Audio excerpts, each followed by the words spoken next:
Our relationship with money is complicated, no matter how much of it we have. That complexity only grows when we're in a romantic relationship. Some partners will proactively grapple with that complexity, perhaps by talking with a financial planner or setting up a shared bank account. Some engaged Catholic couples take pre-Cana classes, which cover how partners should manage money, among other topics. But even if partners would love to sidestep delicate conversations about money, the topic is unavoidable.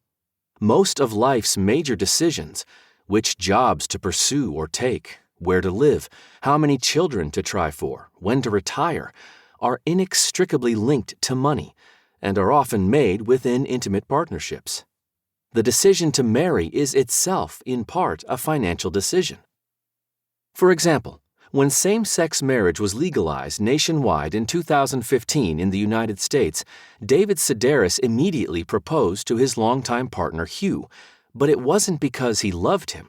The proposal was entirely aimed at reaping the financial benefits of marriage. David assured Hugh that they wouldn't tell anyone but the accountant. Hugh was ambivalent, noting, "It's just money." David had a hard time wrapping his head around that reply. "It's just a mango-sized brain tumor. It's just the person I hired to smother you in your sleep. But since when is money just money?" Money is not only a source of tension when partners need to discuss and jointly navigate important decisions. Whether they like it or not, partners often get to observe each other's individual financial decisions, such as how they handle their student loan debt or how they assist a financially strapped parent. For example, in a recent advice column on Slate, one man reported, "My wife used our savings to bail her family out of a pyramid scheme. That's $30,000, gone." The advice included a recommendation for couples counseling. Moreover, if I'm worried about what my partner might say upon learning about a particular purchase, my partner can influence that purchase, prompting me to postpone it, avoid it altogether, or at least hide it, without even knowing he or she has had an influence. So how much do these financial tensions matter for relationship quality? Isn't money just one of many stressors in a relationship? Not quite. Arguments over money are particularly corrosive, even more than arguments about in-laws. In a famous study that tracked married couples from 1980 to 1992, Paul Amato and Stacy Rogers found that thinking in 1980 that a spouse spends money foolishly was an excellent predictor of being divorced by 1992.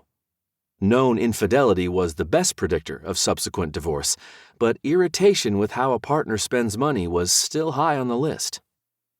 Likewise, when newly divorced people are asked to reflect on why their marriage failed, they frequently cite disagreements over money. It is difficult to overstate just how easily financial decisions can derail intimate relationships. Now, you might be asking, what are we really arguing about when we argue about money?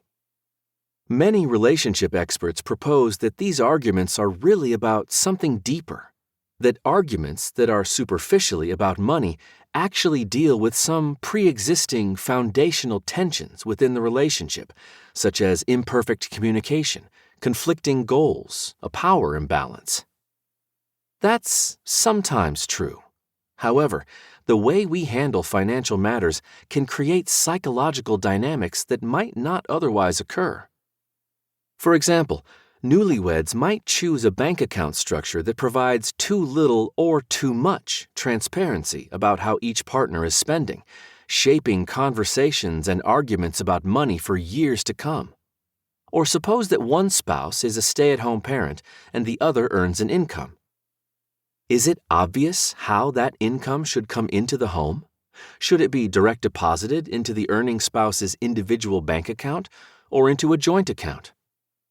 If it's deposited into a joint account, how should both spouses go about using or withdrawing what they need? Answers to these seemingly trivial questions can influence the extent to which the stay-at-home parent feels valued and loved. Our psychology not only influences how we handle money, but the way we handle money.